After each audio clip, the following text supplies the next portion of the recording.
नमस्कार साथियों, ब्रह्मोस क्लासेस में आप सभी का स्वागत है। यूपी कांस्टेबल री एग्जाम संबंधित अंतिम प्रहार सीरीज में आज का एपिसोड नंबर 4 है, जिसमें बात करें कि मैंने आपको कहा था कि टॉपिक से मैं आपको जी के पढ़ाऊँगा। तो आज चौथी क्लास है, जिसमें मैं आज आपके सामने महत्वपूर्ण पुस्तकें, संविधान के स्रोत और प्रमुख अधिनियम और कुछ पॉइंट यूपी जीके के रखने वाला हूँ। लगभग 4 टॉपिक कवर करने वाला हूँ।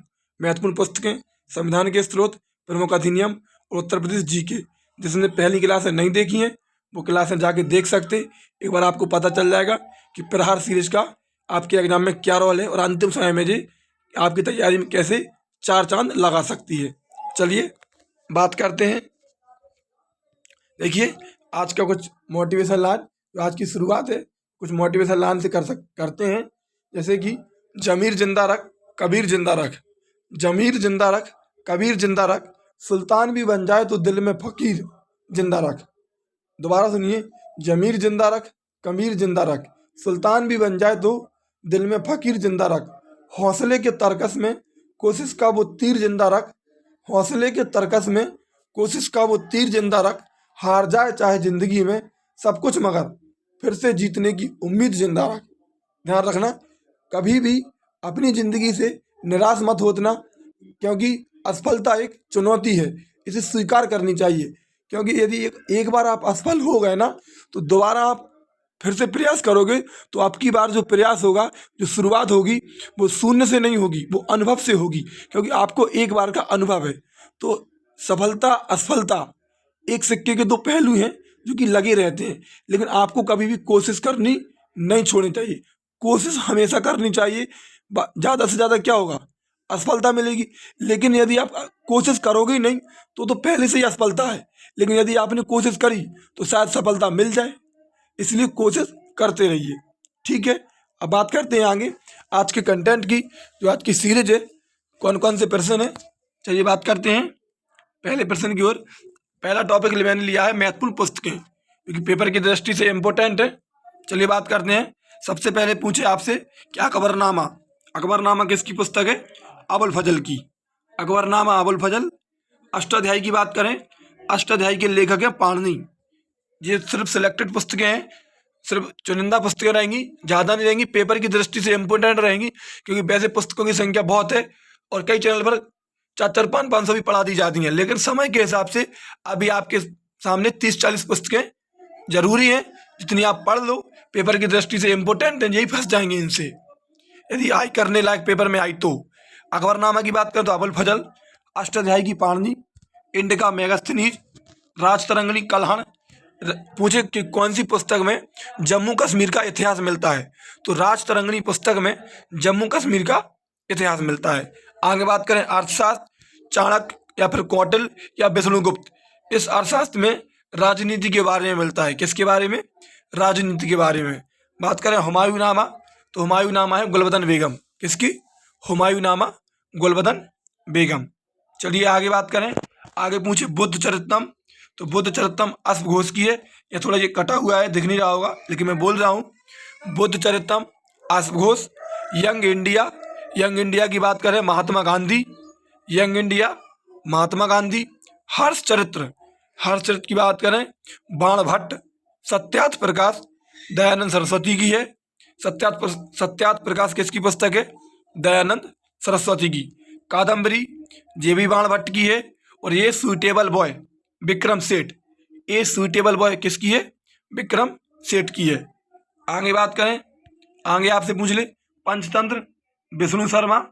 हिस्टोरिका हेरोडोटस, तो हिस्टोरिका है वो हेरोडोटस की है। और हेरोडोटस को इतिहास का पिता कहा जाता है। क्या कहा जाता? हेरोडोटस को इतिहास का पिता कहा जाता है। महाभाष्य, महाभाष्य पतंजलि की है। महाभाष्य किसकी है? पतंजलि की है। आगे बात करें मिताक्षरा विज्ञानेश्वर। मिताक्षरा किसकी है? विज्ञानेश्वर। चरक संहिता चरक की है। इंपॉर्टेंट पुस्तक है। पेपर में एग्जामिनर आपसे प्रश्न डायरेक्ट पूछेगा कि चरक संहिता के लेखक कौन है, तो चरक हैं। और ध्यान रखना, चरक संहिता में स्वास्थ्य के बारे में जानकारी मिलती है, चिकित्सा के बारे में जानकारी मिलती है। डायरेक्ट प्रश्न पूछता है। आगे बात करें किताबुल ए हिंद, किताबुल ए हिंद अलबरूनी की है। किताबुल ए हिंद किसकी है? अल बरूनी की है। अल बरूनी महमूद गजनबी के साथ भारत आया था। किसके साथ? पूछे अल बरूनी किसके साथ भारत आया था? तो अल बरूनी महमूद गजनबी के साथ भारत आया था। गुलामगिरी ज्योतिबा फुले की है। किसकी है? गुलामगिरी ज्योतिबा फुले की है। आगे बात करें हिंद स्वराज महात्मा गांधी की है। और जब ये साउथ अफ्रीका या दक्षिण अफ्रीका की यात्रा कर रहे थे उसी टाइम पे ये लिखी गई पुस्तक है। और पूछा जाता है किस जहाज पर लिखी थी? तो किल्डोनन जहाज पर लिखी थी। ध्यान रखना, जब महात्मा गांधी जी दक्षिण अफ्रीका की यात्रा कर रहे थे उसी समय किल्डोनन जहाज पर ये पुस्तक लिखी गई थी। कौन सी? हिंद स्वराज। आगे बात करें इंडियन स्ट्रगल सुभाष चंद्र बोस की है। इंडियन स्ट्रगल किसकी है? सुभाष चंद्र बोस की है। बंदी जीवन सचिंद्र नाथ सान्याल की है। और बंदी जीवन को क्रांतिकारियों की बाइबल कहते हैं। पूछे किस पुस्तक को क्रांतिकारियों की बाइबल कहते हैं? तो बंदी जीवन पुस्तक को क्रांतिकारियों की बाइबल कहते हैं। आगे बात करें गीता रहस्य बाल गंगाधर तिलक की है। पूछे कौन सी पुस्तक जेल के अंदर लिखी गई? तो गीता रहस्य पुस्तक है जो बाल गंगाधर तिलक ने जेल के अंदर लिखी थी। ध्यान रखना, गीता रहस्य बाल गंगाधर तिलक की है। गीतांजलि की बात करूं रविन्द्रनाथ टैगोर की है। गीतांजलि किसकी है? रविन्द्रनाथ टैगोर की है। आनंद मठ बंकिम चंद्र चटर्जी की है। किसकी है? आनंद मठ बंकिम चंद्र चटर्जी की है। नेक्स्ट आगे पूछे मेरी 51 कविताएं अटल बिहारी वाजपेयी की है। देखिए इसमें मैंने आपको वो पुस्तकें रखी हैं जो कुछ इतिहास की हैं और कुछ जो आधुनिक भारत की हैं, जो वर्तमान में भी प्रचलित हैं, जो पेपर की दृष्टि से इम्पोर्टेंट है और जिन पुस्तकों का ट्रेंड है अभी वो ही पूछ रखी है मैंने। कुछ इतिहास की पुस्तकें भी हैं, कुछ वर्तमान स्थिति में जो व्यक्ति हैं उनकी भी पुस्तकें हैं, इसलिए पेपर की दृष्टि से इम्पोर्टेंट है। बाकी मैंने फर्जी नहीं ली है। मैंने आपसे कहा था कि मैं आपको सिर्फ उतना कंटेंट दूंगा जितना भी आपके पास समय है, फालतू का कंटेंट नहीं दूंगा। कल मैंने आपको राजधानी मुद्रा बताई तो उनमें थोड़ा मैंने ज़्यादा बताई क्योंकि वो हर शिफ्ट में पूछी जाएगी, इसलिए मैंने आपको लगभग 100 देशों की राजधानी मुद्रा कवर कराई थी। ध्यान रखना। पूछे मेरी 51 कविताएं तो अटल बिहारी वाजपेयी की है। माइंड मास्टर शतरंज के जादूगर विश्वनाथ आनंद। ध्यान रखना। हॉकी के जादूगर पूछे तो वो मेजर ध्यानचंद है। शतरंज के जादूगर पूछे तो विश्वनाथ आनंद है। ठीक है। या भारत के पहले ग्रैंड मास्टर तो वो विश्वनाथ आनंद है। माइंड मास्टर किसकी है? तो विश्वनाथ आनंद की है। Wings of fire APJ Abdul Kalam, important है। Wings of fire APJ Abdul Kalam की है। इंडिया 2020 पूछे तो वो भी APJ अब्दुल कलाम की है। दोनों ध्यान रखना, विंग्स ऑफ फायर और इंडिया 2020 किसकी है? APJ अब्दुल कलाम। जातियों का अंत डॉक्टर भीमराव अम्बेडकर की है। India divided doctor Rajendra Prasad. India divided किसकी है? Doctor Rajendra Prasad. Turning point APJ Abdul कलाम। टर्निंग पॉइंट APJ अब्दुल कलाम। ओवरड्राफ्ट इंपोर्टेंट पुस्तक है, उर्जितार पटेल की है। ओवरड्राफ्ट किसकी है? उर्जितार पटेल की है। Shuttling to the top PV Sindhu की पुस्तक है। सटलिंग टू द टॉप किसकी है? PV सिंधु की है। ठीक है। नेक्स्ट आगे बात करें मूक नायक पत्रिका पूछे तो ये महात्मा गांधी की है। किसकी है? महात्मा गांधी की है। विक्ट्री सिटी सलमान रुश्दी की है, इंपोर्टेंट है, पेपर की दृष्टि से ध्यान रखना। विक्ट्री सिटी किसकी है? सलमान रुश्दी की है। The poverty un British rule in India दादा भाई नौरोजी की है, ध्यान रखना। The wealth of nation Adam Smith की है, जिसे अर्थशास्त्र का जनक कहा जाता, ध्यान रखना। द वेल्थ ऑफ नेशन किसकी पुस्तक है? एडम स्मिथ की है, जिसे अर्थशास्त्र का जनक कहा जाता। प्लेइंग इट माई वे पूछे तो सचिन तेंदुलकर की है। प्लेइंग इट माई वे किसकी है? तो सचिन तेंदुलकर की है। अनब्रेकेबल पूछे तो अनब्रेकेबल MC मैरी कॉम की है। अनब्रेकेबल MC मैरी कॉम की है। अनफिनिश्ड पूछे तो प्रियंका चोपड़ा की है, ध्यान रखना, इंपोर्टेंट है, कई बार SSC द्वारा पूछी भी गई है, कई एग्जाम में पूछी गई है। अनफिनिश्ड पूछे तो प्रियंका चोपड़ा की है। बिलीव की बात करूं तो बिलीव सुरेश रैना की है। बिलीव किसकी है? सुरेश रैना की है, ध्यान रखना। बिलीव किसकी है? तो बिलीव सुरेश रैना की है। चलिए आगे बात करें। आगे पूछे कि a century is not enough. A century is not enough किसकी है? तो सौरभ गांगुली की है। बिलीव सुरेश रैना की है। A century is not enough Sourav Ganguly की है। आगे बात करें the test of my life Yuvraj Singh की है, इंपोर्टेंट पुस्तक है। The test of my life Yuvraj Singh की है। The race of my life Milkha Singh की है। The race of my life Milkha Singh की है। The test of my life Yuvraj Singh की है। The discovery of India Jawaharlal Nehru की है। द डिस्कवरी ऑफ इंडिया या भारत की खोज, ध्यान रखना, भारत की खोज या the discovery of India Jawaharlal Nehru की है। My music my life Pandit Ravishankar की है। किसकी है? My music my life Pandit Ravishankar की है। A long walk to freedom Nelson Mandela की है। किसकी है? A long walk to freedom Nelson Mandela की है। ये अफ्रीका के व्यक्ति हैं, ये दूसरे व्यक्ति हैं जिन्हें भारत रत्न, दूसरे विदेशी व्यक्ति हैं जिन्हें भारत रत्न दिया गया था। I do what I do Raghuram ji Rajan की है। I do what I do किसकी है? रघुराम जी राजन की है। ध्यान रखना, I do what I do Raghuram ji Rajan की है। अब दो पुस्तकें और याद रखना, दो पुस्तकें मैं आपको बता दे रहा, स्लाइड पे नोट नहीं कर पाया। एक तो ध्यान रखना, the white tiger, the white tiger पूछे, द व्हाइट टाइगर किसकी है? तो अरविंद अडिगा की है। The white tiger Arvind Adiga की है। और the god of small thing तो अरुंधति रॉय की है। The god of small thing की बात करूं तो अरुंधति रॉय की है। और the white tiger Arvind Adiga की है। ये दो पुस्तकें आप और याद कर लेना, जो कि अपनी कॉपी में नोट कर लेना, ठीक है। I do what I do Raghuram ji Rajan की है। इतनी पुस्तकें आपको याद करनी है, क्योंकि पेपर की दृष्टि से इम्पोर्टेंट है। पूछने के लिए और दूसरी भी पूछ सकता, लेकिन अभी आप इतनी जरूर याद करके चलो, क्योंकि ये पेपर की दृष्टि से इम्पोर्टेंट है। आगे बात करें, अब दूसरा टॉपिक है प्रमुख अधिनियम। कौन सा? प्रमुख अधिनियम। तो चलिए बात करते हैं, वन्यजीव संरक्षण अधिनियम कब आया? तो 1972 में आया। पूछ ले, वन्यजीव संरक्षण अधिनियम 1972 में आया। चीता संरक्षण अधिनियम 1973 में आया। कब आया? प्रोजेक्ट टाइगर पूछे या चीता संरक्षण अधिनियम पूछे तो 1973 में आया। हाथी संरक्षण अधिनियम 1992 में आया। प्रोजेक्ट एलिफेंट पूछे या हाथी संरक्षण अधिनियम पूछे तो 1992 में आया। पर्यावरण संरक्षण अधिनियम 1986 का है। कब का है? पर्यावरण संरक्षण अधिनियम 1986 का है। डिजास्टर मैनेजमेंट एक्ट या आपदा प्रबंधन अधिनियम पूछे तो 2005 का है। कब का है? 2005 का है। आगे बात करें, राइट टू इंफॉर्मेशन सूचना का अधिकार अधिनियम 2005 का है। राइट टू इंफॉर्मेशन सूचना का अधिकार अधिनियम 2005 का है। ध्यान रखना, वन्यजीव संरक्षण अधिनियम 1972 का है। चीता संरक्षण अधिनियम 1973 का है। हाथी संरक्षण अधिनियम 1992 का है। पर्यावरण संरक्षण अधिनियम 1986।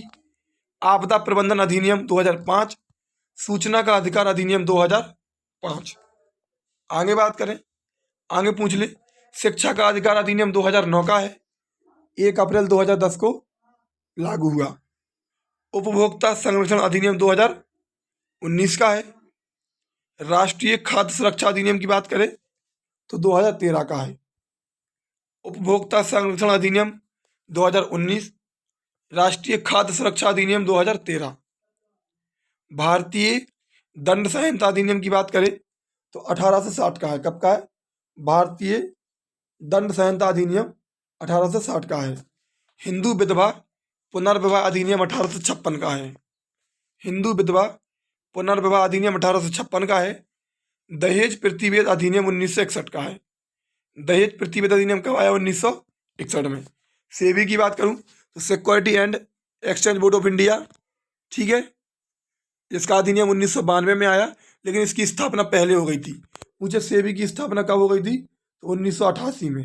ध्यान रखना, सेबी की स्थापना 1988 में और अधिनियम 1992 में आया, ठीक है। आगे बात करें, AFSPA armed force special power act तो जो 1958 का है। जीआई टैग अधिनियम 1999 का है। जीआई टैग अधिनियम कब का है? तो 1999 का है। जैव विविधता अधिनियम 2002 का है। जैव विविधता अधिनियम कब का है? तो 2002 का है। आरबीआई अधिनियम की बात करूं 1934 में आया। आरबीआई का अधिनियम 1934 में आया। 1 अप्रैल 1935 को आरबीआई की स्थापना हुई। रॉलेक्ट एक्ट या मॉन्टेग्यू चेम्सफोर्ड अधिनियम तो 1919 का है। रॉलेक्ट एक्ट और मॉन्टेग्यू चेम्सफोर्ड अधिनियम 1919 का है। मार्ले मिंटो सुधार अधिनियम 1909 का है। मार्ले मिंटो सुधार अधिनियम कब का है? तो 1909 का है, जिसमें मुसलमानों के लिए सांप्रदायिक निर्वाचन प्रणाली अपनाई गई थी, या अल्पसंख्यकों के लिए सांप्रदायिक निर्वाचन प्रणाली अपनाई गई थी। पूछ लेगा कि सांप्रदायिक निर्वाचन प्रणाली कब अपनाई गई, तो 1909 के मार्ले मिंटो सुधार अधिनियम द्वारा। नेक्स्ट, सूचना प्रौद्योगिकी अधिनियम सन 2000 का है। सूचना प्रौद्योगिकी अधिनियम कब का है? सन 2000 का है। ध्यान रखना, इतने जो प्रश्न थे जो आपको ध्यान रखने थे किससे? अधिनियम से। अधिनियम के आपको इतने प्रश्न याद रखने जो कि मैंने आपको करा दिए। ध्यान रखना। अब बात करें यूपी जीके की, उत्तर प्रदेश जीके की बात करते हैं। आज भी मैंने यूपी जीके के कुछ बेसिक पॉइंट लिए हैं, टॉपिक से नहीं है। कल भी मैंने आपको बेसिक पॉइंट कराए थे, आज भी कराऊंगा, क्योंकि पेपर की दृष्टि से इंपॉर्टेंट है। वन लीनियर फॉर्मेट में रहेंगे पूरे प्रश्न। आगे बात करें उत्तर प्रदेश के हरदोई की सीमा, तो उत्तर प्रदेश का हरदोई जिला है, इसकी सीमा यूपी में ही 8 जिलों से लगती। पूछ ले कि उत्तर प्रदेश के किस जिले की सीमा सर्वाधिक जिलों से लगती, तो हरदोई है, जिसकी सीमा 8 जिलों से लगती है उत्तर प्रदेश में। राजधानी बात करें तो जो राजधानी लखनऊ है वो यूपी के मध्य में स्थित है, और जिसकी सीमा 5 जिलों से लगती। कितने जिलों से? 5 जिलों से। प्रयागराज की सीमा 6 जिलों से लगती है। ये तीनों पॉइंट आपको याद रखने। आगे बात करें सोनभद्र, जो भारत में एकमात्र ऐसा जिला है, वैसे तो जो उत्तर प्रदेश का जिला है, अगर पूछे भारत का एकमात्र ऐसा जिला कौन सा है, मतलब पूरे भारत का ऐसा जिला है कि जिसकी सीमा 4 राज्यों से लगती, और वो उत्तर प्रदेश का जिला है सोनभद्र। ध्यान रखना, कितने राज्यों से? तो 4 राज्यों से लगती, बिहार, मध्य प्रदेश, छत्तीसगढ़, झारखंड। ध्यान रखना, तो सोनभद्र की सीमा 4 राज्यों से लगती। आगे बात करें उत्तर प्रदेश की सीमा नेपाल से, यूपी के कितने जिलों की सीमा नेपाल से लगती? तो 7 जिलों की। उत्तर प्रदेश के 7 जिलों की सीमा नेपाल से लगती है। कौन कौन से? पीलीभीत, श्रावस्ती, महाराजगंज, लखीमपुर खीरी, बहराइच, सिद्धार्थनगर, बलरामपुर। ध्यान रखना, पीलीभीत, श्रावस्ती, महाराजगंज, लखीमपुर खीरी, बहराइच, सिद्धार्थनगर और बलरामपुर। तो उत्तर प्रदेश के 7 जिलों की सीमा नेपाल से लगती है। ध्यान रखना, नेपाल से पूछे भारत के कितने राज्यों की सीमा लगती, तो नेपाल से भारत के 5 राज्यों की सीमा लगती। ये दोनों प्रश्न एक साथ लिखने का रीजन यही है कि आपके अंदर कन्फ्यूजन पैदा ना हो, वरना पेपर में क्या होता है, वो कुछ भी पूछे 5 और 7 में कन्फ्यूजन हो जाती कि यूपी के 7 जिले थे या 5 जिले थे, या 7 राज्य थे या 5 राज्य थे। तो आपको कन्फ्यूजन बिल्कुल भी नहीं होनी चाहिए, इसलिए मैंने दोनों एक साथ लिखे हैं। अगर उत्तर प्रदेश के जिले पूछे तो 7 लगाना, और भारत के राज्य पूछे तो 5 लगाना। ध्यान रखना, कौन कौन से राज्य? उत्तर प्रदेश, उत्तराखंड, बिहार, सिक्किम, पश्चिम बंगाल। 5 राज्यों की सीमा नेपाल से लगती है। आगे बात करें दिल्ली एनसीआर में, तो दिल्ली एनसीआर की फुल फॉर्म पूछ ले कभी, तो एनसीआर की फुल फॉर्म होती है नेशनल कैपिटल रीजन। इसमें उत्तर प्रदेश के 8 जिले आते हैं। पूछे दिल्ली एनसीआर में यूपी के कितने जिले आते हैं, तो 8 जिले आते हैं, और 4 प्रस्तावित हैं। कितने? 4 जिले प्रस्तावित हैं। नेक्स्ट, आगे बात करें उत्तर प्रदेश के पहले सीएम गोविंद वल्लभ पंत थे। उत्तर प्रदेश के पहले मुख्यमंत्री गोविंद वल्लभ पंत थे। उत्तर प्रदेश की पहली महिला मुख्यमंत्री पूछे सुचेता कृपलानी थी, जो कि भारत की भी पहली महिला मुख्यमंत्री थी। उत्तर प्रदेश के पहले राज्यपाल पूछे तो हरमुख शाह मोदी थे, हरमुख शाह मोदी थे। ध्यान रखना, उत्तर प्रदेश की पहली महिला राज्यपाल पूछे तो सरोजिनी नायडू थी, जो कि पूरे भारत की पहली महिला राज्यपाल बनी थी। सर्वाधिक बार मुख्यमंत्री कौन बना, तो वो मायावती बनी 4 बार। सबसे युवा सीएम कौन बने, तो अखिलेश यादव बने हैं। ध्यान रखना, आगे पूछे उत्तर प्रदेश उच्च न्यायालय की स्थापना कब हुई, तो 17 मार्च 1866 में हुई। उत्तर प्रदेश उच्च न्यायालय की स्थापना कब हुई, तो 17 मार्च 1866 को हुई।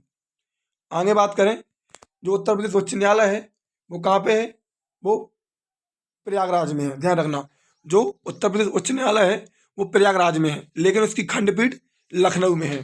ध्यान रखना, कितनी खंडपीठ है, तो एक ही है जो कि लखनऊ में है। पहले मुख्य न्यायाधीश कौन थे, तो उत्तर प्रदेश उच्च न्यायालय के पहले मुख्य न्यायाधीश थे वाल्टर मॉर्गन। कौन थे? Walter Morgan. आगे पूछे उत्तर प्रदेश का आकार कैसा है, पूछ ले चतुष्कोणीय है, लंबवत है, त्रिकोणीय है। तो ध्यान रखना, उत्तर प्रदेश का आकार लंबवत है। क्षेत्रफल की बात करूं तो 2,40,928 वर्ग किलोमीटर है। उत्तर प्रदेश का क्षेत्रफल 2,40,928 वर्ग किलोमीटर है, जो कि भारत के क्षेत्रफल का लगभग 7.5% है। कितना? लगभग 7.5% है। बात करूं क्षेत्रफल में कौन सा स्थान है, तो उत्तर प्रदेश का चौथा स्थान है। क्षेत्रफल में यूपी का चौथा स्थान है, पहले नंबर पर पूछे कौन है, तो पहले नंबर पर राजस्थान है, दूसरे नंबर पर महाराष्ट्र है, तीसरे नंबर पर मध्य प्रदेश है और चौथे नंबर पर उत्तर प्रदेश है। आगे बात करें, उत्तर प्रदेश की पूरब से पश्चिम की लंबाई 650 किलोमीटर है और दक्षिण से उत्तर की लंबाई 240 किलोमीटर है। राजभाषा की बात करूं तो उत्तर प्रदेश की राजभाषा जो हिंदी है, जिसे 1968 में अपनाया गया। कब? 1968 में। एक भी पॉइंट मैंने फर्जी नहीं लिया है, पेपर की दृष्टि से भाई बिल्कुल इंपॉर्टेंट पॉइंट लिए हैं। यदि मैं चाहता तो उल्टे सीधे आपको पॉइंट लिखा देता, उल्टी सीधी थ्योरी लिखा देता, नहीं, बल लीनियर फॉर्मेट में जैसा प्रश्न बन सकता सिर्फ मैंने आपको वैसा ही आंकड़ा दिया है। इसलिए पेपर की दृष्टि से आपको इम्पोर्टेंट रहेगा जी।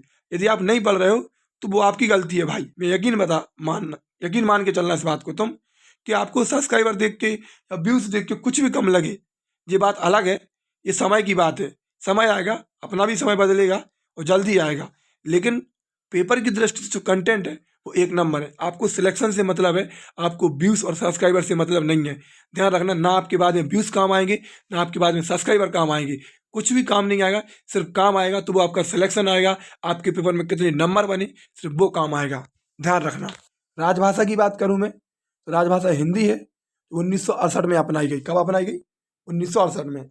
द्वितीय राजभाषा उर्दू है, तो 1989 में अपनाई गई। ठीक है, आगे पूछ ले। राजकीय चिन्ह की बात करूं तो राजकीय चिन्ह एक व्रत में 2 मछली हैं और तीर धनुष है, जिसे 1938 में अपनाया गया। कब अपनाया गया? 1938 में। उत्तर प्रदेश दिवस 24 जनवरी को मनाती है। राज्य के पुनर्गठन की बात करूं, 1956 में राज्य का पुनर्गठन हुआ। राज्य का विभाजन 9 नवंबर सन 2000 को 13 जिले काटकर उत्तराखंड बनाया गया। पूछ ले उत्तराखंड कब बना? तो 9 नवंबर सन 2000 को बना, 13 जिले काटकर। और ठीक है, राजकीय पुष्प की 2011 में अपनाया गया। तो राजकीय पुष्प है जो पलाश या टेसू है, उसको 2011 में अपनाया गया। सर्वाधिक विधानसभा सीट वाला जिला पूछे तो प्रयागराज है, जिसमें विधानसभा की 12 सीटें हैं। आगे बात करें, उत्तर प्रदेश में विधान परिषद की स्थापना 1937 में हुई थी। कब हुई थी? तो उत्तर प्रदेश में विधान परिषद की स्थापना 1937 में हुई थी। भारतीय मानक समय रेखा मिर्जापुर और इलाहाबाद के नैनी से गुजरती है, या लिया गया है। जो समय है, भारतीय मानक समय रेखा का जो समय है वो मिर्जापुर और इलाहाबाद के नैनी से लिया गया है। आगे बात करें, प्रदेश में श्रम न्यायालय, तो श्रम न्यायालय की संख्या 20 है। राजस्व परिषद का मुख्यालय प्रयागराज में है। प्रीवियस ईयर उठा के देख लीजिए, अभी 2024 वाला ये प्रश्न आपको पेपर में मिल जाएगा। डिक्टो, ये पिछले नोट से मैंने लिया है, पिछले नोट में भी ऐसा ही लिखा था, इस बार भी मैंने ज्यों कहता हूँ ऐसा ही लिख के दिया है, और पेपर में ऐसा ही पूछा था कि राजस्व परिषद का मुख्यालय कहाँ पर स्थित है, तो प्रयागराज में स्थित है। आगे बात करें, उत्तर प्रदेश विधानसभा के प्रथम अध्यक्ष तो पुरुषोत्तम दास टंडन थे। कौन थे? उत्तर प्रदेश विधानसभा के प्रथम अध्यक्ष पुरुषोत्तम दास टंडन थे। उत्तर प्रदेश से होकर जाने वाला सबसे लंबा राष्ट्रीय राजमार्ग कौन सा है? तो NH-19 है, जो सबसे लंबे में गुजरता और जिसकी लंबाई सबसे ज़्यादा यूपी में है, तो वो NH-19 है। ध्यान रखना। वैसे तो NH-44 गुजरता, जो कि भारत का सबसे बड़ा है, जो जम्मू कश्मीर को कन्याकुमारी से जोड़ता, मतलब श्रीनगर को कन्याकुमारी से जोड़ता, लेकिन सबसे लंबा कौन सा गुजरता? तो वो राष्ट्रीय राजमार्ग 19 है। ठीक है, ध्यान रखना। ये पॉइंट थे यूपी जीके के। अब बात करते हैं संविधान के स्रोत, जो कि आज का चौथा टॉपिक है। आपको ज़्यादा नहीं लगेगा, आपको 25-30 मिनट की वीडियो रहेगी पूरी, और पूरी वीडियो में ये कवर हो जाएगा। इसको आप आराम से सुन सकते हो, आराम से पढ़ सकते हो। दिन में अगर 2 बार ही पढ़ो तब भी आपके 4 टॉपिक कंप्लीट हो रहे हैं, और मैं आपको देखना 30 से 40 टॉपिक के बीच में कवर करा के दिखाऊंगा, और उन्हीं से मैं आपको 25+ प्रश्न दिखाऊंगा पेपर में। अभी आप दूर नहीं हो, ना मैं दूर हूँ, बस कुछ दिन की बात है। बात करें संविधान के स्रोत, तो सबसे पहले मैं आपको बता दूं कि जो संविधान निर्माता थे उन्होंने लगभग 60 देश के संविधान का अवलोकन किया है। कितने? 60 देश के संविधान को पढ़ा है, और लगभग 10 देश के संविधान से कुछ ना कुछ ग्रहण किया है। 60 देश के संविधान से को पढ़ा है और 10 देश के संविधान से कुछ ना कुछ लिया है। पूछे सबसे ज़्यादा कहाँ से लिया? तो भारत शासन अधिनियम 1935 से। सर्वाधिक कहाँ से लिया गया? तो भारत शासन अधिनियम 1935 से लिया गया। आपसे प्रश्न पूछे कि भारतीय संविधान किसका ऋणी है? तो भारतीय संविधान भारत शासन अधिनियम 1935 का ऋणी है। बात करें कनाडा से, तो सबसे पहले कनाडा से ऑफसेट शक्तियाँ अपशिष्ट शक्तियां केंद्र में निहित होंगी। ध्यान रखना, संघीय शासन व्यवस्था, राज्यों में राज्यपाल के द्वारा केंद्र में नियुक्ति। ध्यान रखना, मतलब राज्यपाल की नियुक्ति है राज्य में, सीधी बात। और उच्चतम न्यायालय का परामर्शी निर्णय, आर्टिकल 143। ये सब कनाडा से लिए गए। अपशिष्ट शक्तियां केंद्र में निहित होंगी, संघीय शासन व्यवस्था, राज्यों में राज्यपाल के लिए केंद्र द्वारा नियुक्ति और उच्चतम न्यायालय का परामर्शी न्याय निर्णय। ठीक है, आगे बात करें अमेरिका से, तो उपराष्ट्रपति और राष्ट्रपति का पद, महाभियोग, मौलिक अधिकार और न्यायिक पुनर्विलोकन। ध्यान रखना, उपराष्ट्रपति राष्ट्रपति का पद, महाभियोग, मौलिक अधिकार और न्यायिक पुनर्विलोकन, ये सब अमेरिका से लिए गए। और यहाँ पर भी देखिए, प्रस्तावना में हम भारत के लोग, ये भी अमेरिका का पॉइंट है। प्रस्तावना में हम भारत के लोग सुप्रीम कोर्ट और हाई कोर्ट के न्यायाधीशों के हटाने का प्रावधान और स्वतंत्र न्यायपालिका, ये सब अमेरिका के संविधान से लिए गए। कहाँ के? अमेरिका के संविधान से। आयरलैंड की बात करूं तो DPSP, direct principle state policy या राज्य के नीति निर्देशक तत्व, राष्ट्रपति के निर्वाचन की प्रक्रिया। ध्यान रखना, राष्ट्रपति का पद अमेरिका के संविधान से लिया गया, लेकिन राष्ट्रपति के निर्वाचन की प्रक्रिया आयरलैंड के संविधान से लिया गई। और राज्यसभा सदस्यों का नामांकन, ये भी आयरलैंड से लिया गया। आगे बात करें इंग्लैंड से, संसदीय शासन प्रणाली, एकल नागरिकता, द्विशासन व्यवस्था, सर्वाधिक मत के आधार पर चुनाव जीतने का अधिकार और विधायिका के में अध्यक्ष पद की भूमिका और विधि का शासन और मंत्रिमंडल प्रणाली। आपको याद रखना है, संसदीय शासन प्रणाली, एकल नागरिकता, द्विशासन व्यवस्था, विधि का शासन और मंत्रिमंडल प्रणाली। 4 पॉइंट आपको याद रखना है। कौन कौन से? संसदीय शासन प्रणाली, एकल नागरिकता, द्विशासन व्यवस्था, विधि का शासन और मंत्रिमंडल प्रणाली। ये सभी इंग्लैंड या ब्रिटेन से लिए गए।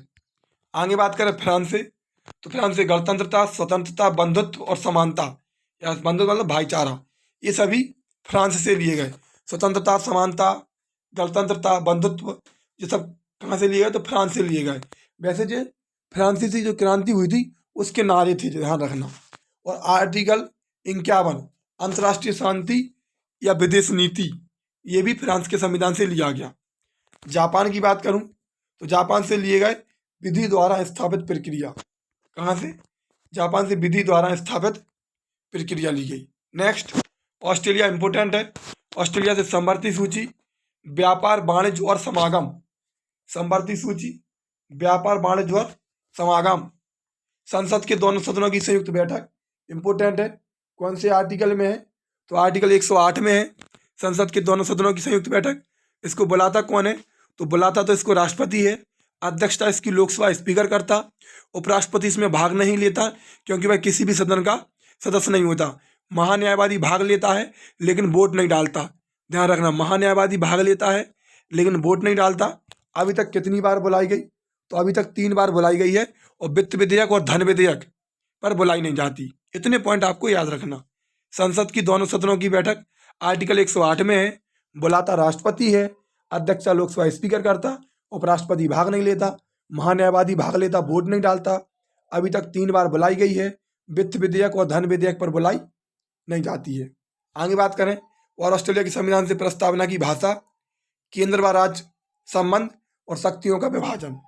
इतने पॉइंट याद रखना। कौन कौन से? समवर्ती सूची, व्यापार, वाणिज्य और समागम, संसद के दोनों सदनों की संयुक्त बैठक, प्रस्तावना की भाषा, केंद्र राज्य संबंध और शक्तियों का विभाजन। ध्यान रखना, आपको कन्फ्यूजन नहीं होनी चाहिए। पूछे प्रस्तावना में हम भारत के लोग, वो अमेरिका के संविधान से लिया गया, और जो प्रस्तावना की भाषा है वो ऑस्ट्रेलिया के संविधान से ली गई। चलिए आगे बात करते हैं जर्मनी से। जो आपात उपबंध की प्रक्रिया है वो जर्मनी से ली गई। कितने प्रकार के आपात उपबंध? तो 3 प्रकार के आपात उपबंध जर्मनी से लिए गए। ध्यान रखना, 352 में है राष्ट्रीय आपातकाल, 356 में है राष्ट्रपति शासन और 360 में है वित्तीय आपातकाल। ध्यान रखना, भारत में वित्तीय आपातकाल अभी तक नहीं लगाया गया। पूछे राष्ट्रीय आपातकाल के समय कौन कौन से आर्टिकल निलंबित नहीं होते हैं? तो आर्टिकल 20 और 21 निलंबित नहीं होते हैं। आगे बात करें रूस की, तो रूस से मौलिक कर्तव्य लिए गए। ध्यान रखना, पूछे मूल संविधान में कितने मौलिक कर्तव्य थे? 0 थे। वर्तमान संविधान में कितने हैं? तो 11 हैं। ध्यान रखना। 10 मौलिक कर्तव्य 42वें संविधान संशोधन 1976 द्वारा सरदार स्वर्ण सिंह समिति की सिफारिश पर जोड़े गए। और 11वां मौलिक कर्तव्य 86वां संविधान संशोधन 2002 द्वारा शिक्षा का अधिकार अधिनियम आर्टिकल 21A जोड़ा गया। जो 21A जोड़ा गया और वही मौलिक कर्तव्य जोड़ा गया। तो मूल संविधान में 0 थे, वर्तमान संविधान में 11 है और रूस से लिए गए। पंचवर्षीय योजनाएं जो कि असंवैधानिक हैं, जिनका संविधान में वर्णन नहीं है, लेकिन ये भी रूस से ली गई हैं। और प्रस्तावना में न्यायिक आदर्श मतलब सामाजिक, आर्थिक और राजनीतिक। तो प्रस्तावना में 3 प्रकार के न्याय मिलते, कितने? सामाजिक, आर्थिक और राजनीतिक। ये भी रूस के संविधान से लिए गए। आगे बात करें दक्षिण अफ्रीका से, संविधान संशोधन की प्रक्रिया आर्टिकल 368 कहाँ से ली गई? तो दक्षिण अफ्रीका के संविधान से ली गई।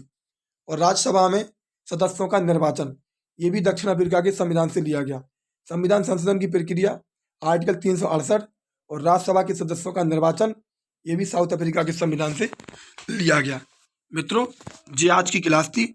आप बताइए आज की क्लास आपको कैसी लगी? बाकी आपको जैसी लगी हो कमेंट करके मुझे ज़रूर बताएं। और जो कल मैंने आपसे एक प्रश्न पूछा था, उसका आंसर मैं बता दे रहा। मैंने कल आपसे प्रश्न पूछा था कि जापान की राजधानी टोक्यो किस द्वीप पर स्थित है? तो वो होन्शु द्वीप पर स्थित है। ध्यान रखना, कौन से द्वीप पर? होन्शु द्वीप पर स्थित है। और जिसको भी PDF चाहिए, ये मेरा मोबाइल नंबर है, इस पर मुझे कमेंट मैसेज कर दे। मैं आपको आज की क्लास की PDF प्रोवाइड करा दूंगा। लिखने का समय नहीं है, फिर भी आप ज़्यादा बड़ी क्लास नहीं है, लिख सकते तो आप आराम से लिख सकते, क्योंकि आपका कंटेंट आपके पास रहेगा। याद करने में आपको बार बार फ़ोन नहीं खोलना पड़ेगा। और किताबों से याद कुछ अच्छा ही होता है, और अच्छे विद्यार्थी की पहचान लिखना ही होती है। लेकिन कुछ लोग कहते हैं कि समय नहीं है, तो भाई वो PDF से पढ़ सकते हैं समय के हिसाब से। ठीक है, बाकी की क्लास आपको अच्छी लगी है तो वीडियो को शेयर करें। जो भी आपके दोस्त उत्तर प्रदेश कांस्टेबल की तैयारी कर रहे हैं उन तक जरूर ये क्लास शेयर कर दें और पढ़ते रहें, क्योंकि समय बहुत कम है। जितना पढ़ सकें उतना पढ़ें, ज़्यादा से ज़्यादा पढ़ें।